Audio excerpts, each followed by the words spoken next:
પટલાની બે બેઠેલા. હા કોણ આવ્યું? કોઈ નહીં બાપુ, દુર્ગાબા છે. કોણ આવ્યું? દુર્ગાબા છે. હા, બેસ.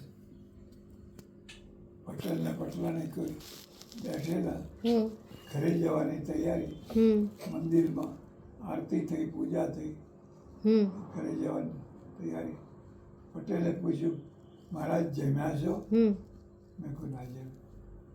અમારું જમશો? મેં કહ્યું હા જમીશ. એના ત્યાં જમવા રહી ગયો. પછી એને કહ્યું અહીં રહી જાઉં ને.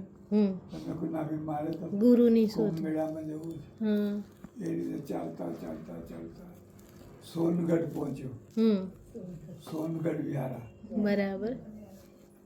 મધ્યપ્રદેશમાં આવ્યું તો સુરતની આગળ આપણી બોર્ડર આપણી બોર્ડ. ત્યાંથી મહારાષ્ટ્ર તરફ હા હા બરાબર. બોર્ડર.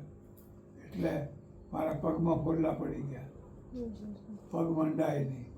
ઉઘાડા પગે નીકળી ગયા. ઉઘાડા પગે. પૈસો નહીં, ખાવાનો નહીં, પગ ઉઘાડા. આવડા આવડા ફોલ્લા પડી ગયા. ચલાય નહીં. મેં પૂછ્યું ભાઈ રાત રહેવું છે, કોઈ જગ્યા છે? તો કે અંબારીક મહાદેવનું મંદિર, હનુમાનજીનું મંદિર છે. એ જેમ તેમ કરીને પહોંચ્યા. હનુમાનજીના મંદિરે. પૂજારી બિચારો બહુ ભલો માણસ, બહુ ભલો માણસ. એને જમાડ્યો મને હાજે જમાડ્યો.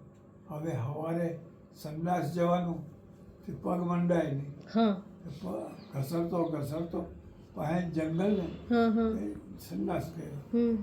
અને પછી પૂજારીની રજા લઈને નીકળી પડ્યો કુંભ મેળા જવા. રેલવે સ્ટેશને પહોંચ્યો. સોનગઢ. ત્યાંના જે સ્ટેશન માસ્તર હતા હા એને મેં કહ્યું જો ભાઈ હું પૈસાને અડતો નથી, બરોબર. પગમાં કશું પહેરતો નથી, મારા પગે ફોલ્લા પડી ગયા, બરાબર. મારે કુંભ મેળામાં જવું છે, મારાથી ચલાતું નથી, તમે મને જો ગાડીમાં બેહાડી દો હા તો તમારો મોટો આભાર. બરાબર. ગાડી આવી, હા ગાર્ડની પાસે બેહાડી દીધી. ઓકે. હે ગાર્ડની પાસે બેહાડી. આ મહારાજને જ્યાં ઉતરવું હોય ત્યાં ત્યાં લઈ ઉતારી. જજો. હા ગાડી ચાલી. હા ગુજરાત પૂરું થયું. નંદરબાર આવ્યો. બરોબર. હાજ પડી ગઈ. હા હવે ભૂખ્યા તો હતા જ. એટલે મેં કહ્યું ભાઈ અહીં નંદરબાર ઉતરી જાઓ હવે. અહીંથી ફરી પાછી ચાલવા લાગો. હા બરોબર. એટલે ઉતરી ગયો. ઉતરી ગયો તો નદીના પેલા કિનારે એક મંદિર દેખાય. હા પથરા પથરા પથરા પથરા હા જેમ તેમ પાર કરતો પહોંચ્યો. એક બ્રાહ્મણ પરિવાર કૃષ્ણની પૂજા કરે. આવો મહારાજ, આવો આવો. કૃષ્ણની પૂજા કરે. પછી બેઠા. પૂછ્યું ક્યાંથી આવો છો? પાટે પાટે.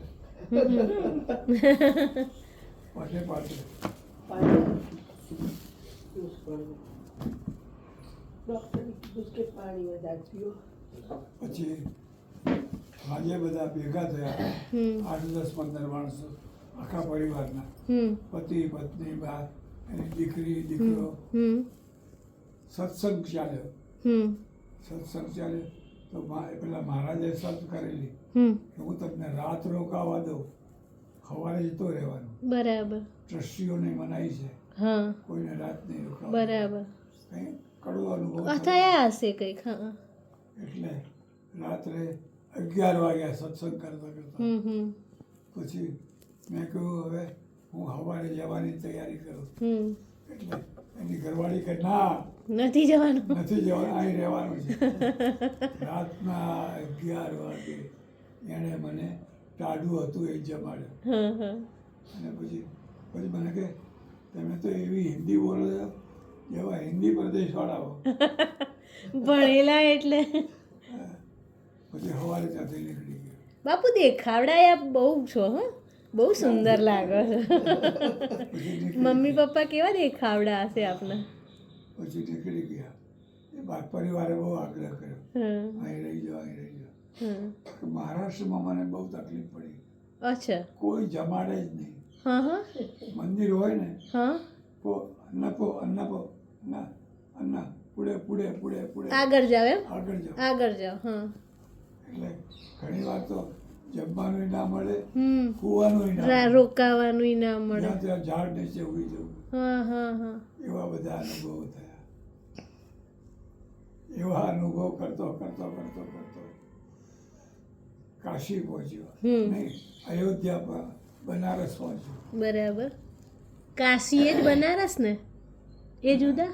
પહેલા બનારસ, પહેલા અયોધ્યા આવે, પહેલા અયોધ્યા આવે હા. પહેલા ઇલાહાબાદ આવે. બરાબર. एक धर्मशाला में गयो, मेरे को भाई रात रुकना है, हो जाओ उधर सो जाओ. बरामदा में मारी हिफाजत क्षेत्र में हुई गयो, भूख्या भूख्यो. સવાર થયું, મેનેજરના થોડા ઉપર બેઠેલો, હું મારા બરામદામાં બેઠેલો. 11 વાગ્યા મેનેજર આવ્યા મારી પાસે, મને કે મહારાજ भोजन किया है? मैं को ना भोजन नहीं नहीं किया है. करना है, करना है. करना ही है ना. હવે ત્યાં એક મારવાડી શેઠ, બરાબર. એણે કહી